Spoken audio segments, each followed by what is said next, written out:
I shopped around for an artist pretty much all summer, and I found the artist that could do the weapon right. And that's probably one of the hardest things to do in a tattoo, is getting the boots and the weapon right. I wanted it to look like a picture, pay proper respect. I didn't want to get something stuck, just slapped on fast.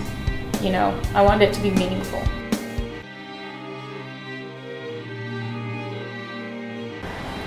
That was our battalion crest, and so when I'm thinking about getting a tattoo, I wanted something that had some meaning, and I thought about it for about a year, maybe a year and a half, and that's, you know, I always liked our unit crest, the dragon and the hand, make, you know, evil and good, tie in my Vietnam thing. For me, personally, you know, I see it every morning. And it took a long time to make friends with Vietnam, you know, a lot of years. I got the tattoo, I actually got it Veterans Day of 2011. And it's, I've heard it called a memorial or a tribute, and I suppose those would be apt descriptions, but it's more a reminder.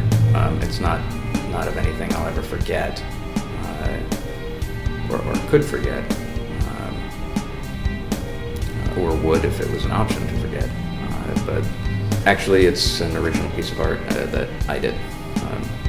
So I pretty much came in and said, "Here, put this on me." The tattoos, the main part of it's a solid black silhouette, and that's actually based off of a photograph I have from the battlefield memorial service we actually did for the guys we lost.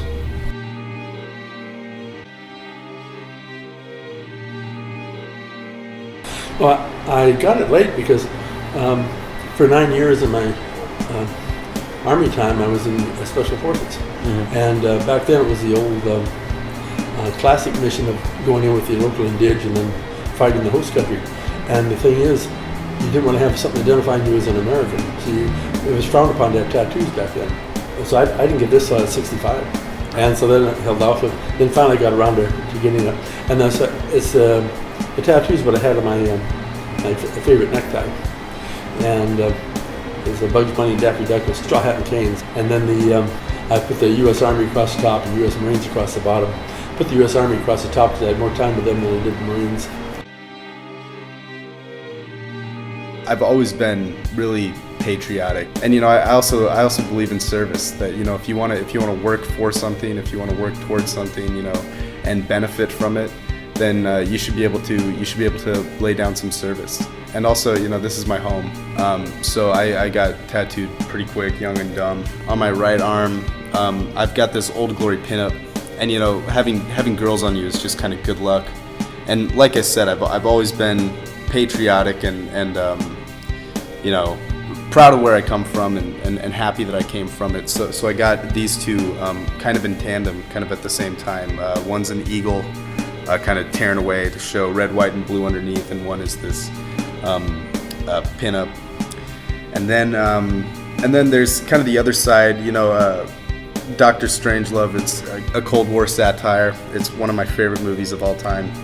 And so I got Slim Pickens, an enlisted pilot, you know, kind of doing doing the job that he said he was going to do and ending the world. It's a good satire, and I like that I have it on me, even though I got it before I joined the Army, because it kind of is a good reminder. A lot of people will get these side cuffs so that they can hang them outside the driver's side window while they roll around, and they'd get like cash money or like. And so I got something really wholesome that says "First Safety, then Teamwork." Kind of coincidentally ties into my MOS now, my being a medic. And then over here on this arm, these are what I just got done. My mom's a nurse, and I'm a medic, and this is a medic slash nurse kind of homage that I have my artist drop for me. This is just a little seal that says "Love it or leave it." Before I joined the military, and I'd have tattoos all over my forearms, and people say, you know, you're gonna have, kind of the typical kind of conservative stuff about tattoos. But I think of them as my totem. I went with another person, and we'd kind of been tipping a few, before we went down there, and we decided, let's go. And I was proud of the Navy, so I wanted something with a Navy insignia or something, and I saw that with a sailor uniform on, and I thought, oh, that looks kind of cool. Tattoo came about from my first posting overseas in Morocco, about 90 miles from nearest town out on the Moroccan-Algerian border. The outpost I was on, I would say it was very desolate. It was in desert, but there wasn't a tree in sight. So it was pretty barren, and scorpions were very indigenous to the area. And actually, one of the duties of the operations officer was to collect scorpions for shipment back for testing and venom, and God knows what they were testing for. So the scorpion was our squadron insignia. Yes, with James Dean Tattoo, a rebel because I got it when I was an instructor at Fort Gordon, Georgia, because I'm actually very much a loner. I'm not a team player whatsoever. So anyway, so I was a rebel, and I paid the price for that. Being an individual, I got written up several times in my 4 years just because of my individuality, I guess. I got my tattoo when I was actually in Germany. One of the guys in our unit was learning how to be a tattoo artist, and I wanted to get a tattoo because when I first came back into the regular Army from the reserves, my job was television production, and I had to go to an Air Force base. So it was an Army detachment on an Air Force base. And there was a group of us girls that happened to go there at that time, and none of us had uniforms because they were supposed to reissue all of our uniforms when we came in regular Army. And of course the Air Force base didn't have any Army uniforms. So when we got there, we were a group of girls, and we all got along, and we were like, I go by Roxy or Rocky, and there's another girl, and she went by Cookie, and it just seemed like all of our names were like IE at the end, and we were just like a little group that hung together because, we were all with the Army detachment. We all are in civilian clothes and stuff. So we all hung together and everything, and at one point we were all gonna get a black rose tattoo, but we had some African American gals in our group, and they weren't gonna show up on them. So we kind of tossed the idea out. So when I got to Germany, I figured I would get a rose in remembrance of all my friends, that group of girls that came in.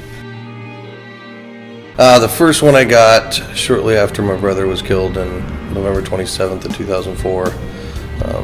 My birthday's in January, so family got together and pitched in, and I got the brothers in arms on the top of my back, and then my brother's portrait. And about 6 months later, I got my cousin, who was killed the same month, just on November 4th, him tattooed on me. And then when his brother, my other cousin, died in 2007, I went ahead and got Nathan on there. They were the ones that were killed in action, and I thought nobody'd be better to have my back than three heroes. My brother with Jeremy, it was, I just remembered his smile, so I got a good picture of him smiling and went with that one. And then with my cousins, I took their military pictures that were put up at their services. It makes me want to do better in my everyday life, just to try to be half the men they were. I received my tattoo in 1958. And that was in Honolulu, Hawaii, on Hotel Street. I can't remember the name of the tattoo artist, but all I can tell you is I got drunk.